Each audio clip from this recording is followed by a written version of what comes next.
Shabbat Shalom, everybody, and welcome to yet another episode of Torah in 10, your weekly dose of Torah in context in 10 minutes or less. I'm Hernan Cortez II, or Rico Jr., and this week we're going to be covering Parasha Vayikra, Leviticus 1:1 to 5:26. Let's get started. Portion recap. Vayikra is about God revealing his heart. And I say that because, as we know, the Torah itself is the heart of God. I think we all can agree, at least on that, most certainly. However, we also can see that Leviticus is the very center of the Torah.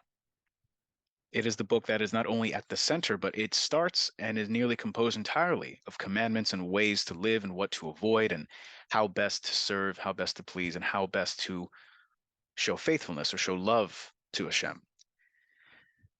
It's this angle I wish to approach for this particular week. I won't be going too far into this because there's so much more content. There's so many ways that you can examine Vayikra. It is, quite frankly, it's too much just to hold within 10 minutes.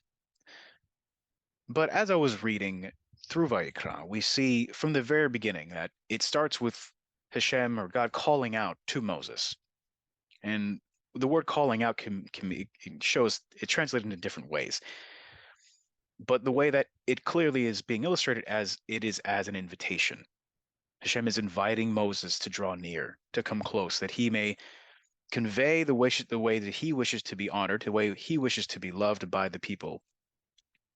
Mind you, this is just after the children of Israel have accepted the covenant, had the golden calf incident, and have reaffirmed the covenant and have made restitution.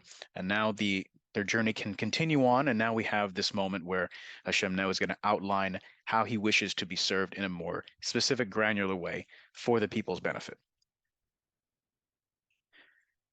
We can see several different types of offerings.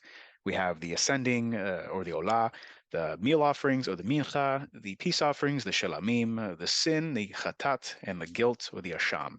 I'll leave it to you to look into more of those into those terms and what they can mean and how they're interpreted and how they're defined on your own time if you wish. However, what all this does remind me of and what it did signal to me a lot was it brought a lot of thoughts of a different book entirely to my mind, and that was the five love languages.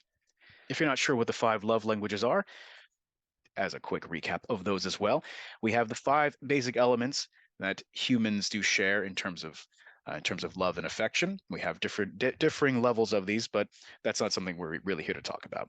The main five we do see are words of affirmation, acts of service, the giving or receiving of gifts, quality time, and physical touch. Now, obviously, Hashem does not have a physical form, has no need for gifts, has no need of any of these things, for he is the creator of the universe and we are his servants, of course. However, we do see a lot of similarities between the way that Hashem is wishing to draw near to us and for us to draw near to him, similar to how a husband wishes to draw near to his wife. We can see for words of affirmation, we see the prayers that the priests are praying now and the psalms that will be prayed later in the tabernacle and in the temple. For acts of service, we have the offerings themselves. And again, Hashem has no need for the meat of animals, nor grain, nor barley. He has no need for any of these things. However, the priests do have a need for these.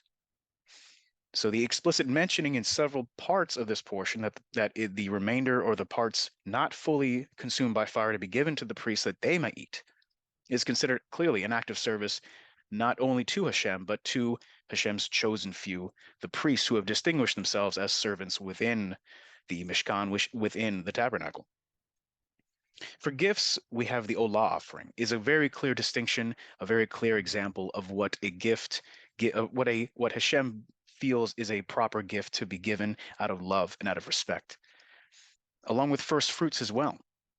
That's exactly what first fruits was always meant to be, giving the absolute best to Hashem to show that you are the reason that I have these, and I wish to give this back to you, for you are the creator, and I love you with all of my heart. Finally, we have number 5, which is physical touch. Again, Hashem has no physical form and has no need for any sort of physical touch. However, we do see examples of this within the text, such as the laying of the hands, not considered a transfer of sin, by the way, for anyone thinking that. In the language used to draw near, such as a sweet, soothing aroma. I wish to draw near to you. I wish to be comforted. I wish to comfort you. Similar language used again for a husband wishing to draw near to his wife, for two loved ones wishing to come close together. Once we're able to shift our paradigm and change a bit of our perspective on the book of Leviticus, the book itself transforms less from a book about strict guidelines on how to live and what happens if you don't, and curses and bloody sacrifice, into a clear instruction manual given from God to Moses on how he wishes to be honored and how he wishes to be loved. And when we can understand that from a perspective that we all can relate with, being the five love languages, now it becomes more of a intimate relationship that is damaged through unintentional acts or unintentional sin, is recognized through the guilt and through the feeling of this guilt, and then a return is made, restitution is made, forgiveness is made, be it through a guilt offering, through a sin offering, and through every element of presenting this offering. Each of the love languages is being fulfilled, and we ourselves are made in the image of God.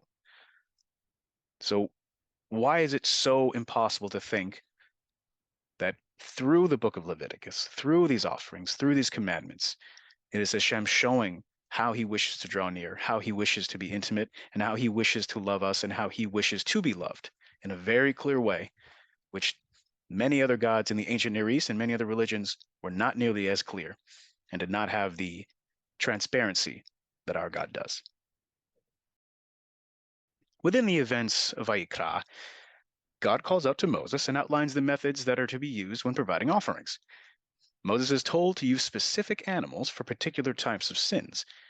Detailed variations of the offerings include meal offerings, sin offerings, peace offerings, ascending offerings, and guilt offerings. Did you know the ancient world used the offering of animals or grains for a wide variety of reasons, such as fertility and even safe travel? Each village, town, and city in the ancient Near East had both national and local gods and or altars to facilitate these types of miscellaneous sacrifices.